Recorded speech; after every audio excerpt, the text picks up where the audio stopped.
Podcast number 2. Hi, in this our second podcast for poets and lyricists, we will be working together to expand our initial phrase into 2 phrases. I will play the 4-chord progression we used in our first podcast for our background. Please choose one phrase to become the cell, in other words, a seed which will grow into our verse. Each verse, as they repeat, will tell your story. The music will be basically the same with new words. Slight variations will be necessary to fit these new lyrics. As an aside, in podcast number 1, I mentioned how many songs are built on 4 chords. If you Google a site called The Punch-In, they show 229 songs using 4 chords in every style of music. The first technique we will use will be to repeat the phrase either exactly or with a very slight variation to fit either your words or the chord. For example, in Bohemian Rhapsody, the first phrase, "Is this the real life?" is repeated almost exactly, except the last note is changed. Due to copyright laws, I will not play any examples, but I will reference them. In Hotel California, the first phrase, "on a dark desert highway," is then repeated almost exactly with a very slight change in the rhythm to fit the lyrics, "Cool wind in my hair." One of the greatest examples I can give you is "Stairway to Heaven." The first phrase, which is a long phrase, and this is a good example. Your phrases can be long, can be short, can be 2 notes, can be many notes. In this example, there's a lady who's sure all that glitters is gold, and she's buying a stairway to heaven. So that's the first phrase. Now the second phrase, when she gets there, she knows if the stores are all closed, with a word, she can get what she came for. So in the second phrase, it's practically the same notes, but the rhythm is different to fit the flow of the words. I will play the progression we are using for our verse: C, G, A minor, and F. As I play the progression, sing your first phrase, pause, and then sing it again, either exactly or with slight variations to fit your words. Let your inner ear be your guide. Experiment with the second phrase so that it portrays the words, the music, and the rhythm in the best light.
At this point, I'd like to make a suggestion.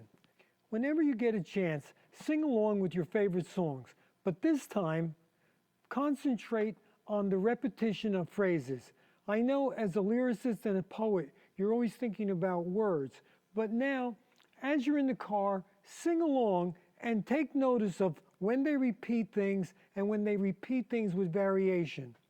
This will be an incredible help in understanding how songs are created. Let me play for you an example of a phrase and then a phrase with slight variation.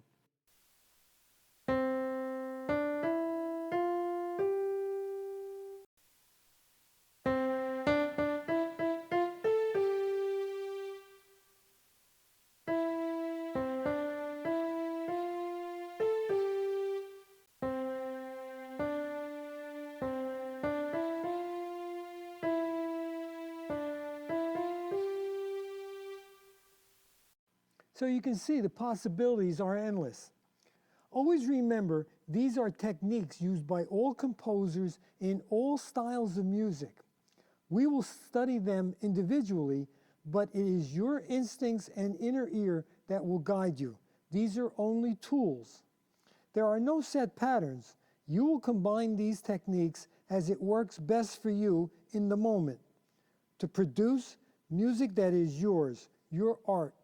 Before we move on to technique number 2, a word on rhythm. Many great songs start with a beat. I saw an interview with Annie Lennox, and she told the story of how Sweet Dreams Are Made of This was inspired by Dave Stewart experimenting with different drum beats on a drum machine. Chords and then melodies were layered upon this beat. This is one of the most commonly used techniques. This is why I will use different beats to show the powerful influence of rhythm on any musical composition. Since we are working together, I will supply the rhythm and chords for you to learn and grow as a songwriter.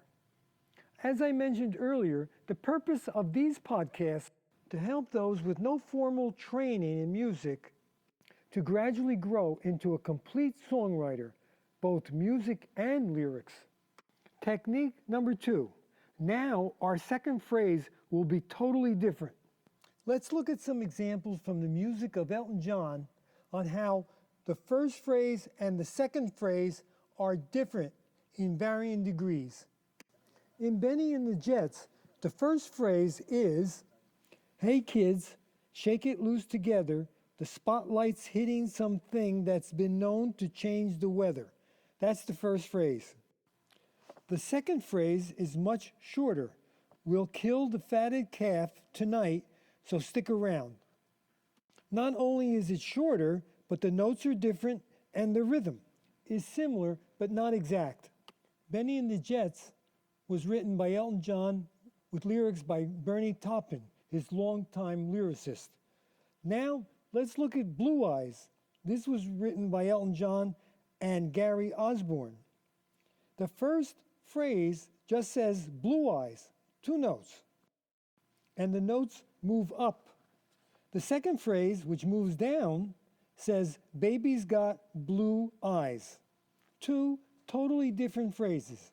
One moves in an upward direction, the second in a downward direction, different notes and different rhythm, perfectly fitting the flow and meaning of the words. Let's do one more example. Daniel, written by Elton John and Bernie Taupin. In the first phrase, Daniel is traveling tonight on a plane. Then there's a long pause. And the second phrase, I can see the red tail lights. Except for 2 or 3, the notes are different. The rhythm is very close, and the direction is also very close. You can think of 2 phrases as creating a sentence, a question and answer, a call and response. From our Elton John examples, you can see how the second phrase can be longer or shorter, rhythmically similar or totally different. Also, remember, we are working on the first part of your song, the verse, which will be an ongoing story.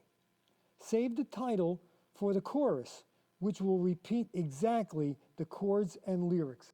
Now I will play the progression we've been working with: C, G, A minor, and F. Sing your first phrase, then pause, then sing your second phrase, either exactly with slight variation, or completely different, to convey the message and emotion of your word.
Okay, just for fun, let's play our progression with different beats to see how it affects the way you sing your phrases.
So you could see, by just changing the rhythm, you could write a new song every day, keeping the same chords, or change the chords with different rhythms. The possibilities are endless. You could write hundreds and hundreds of songs and never repeat yourself. Now we are ready for our next podcast, in which we will expand to 3 phrases. See you then.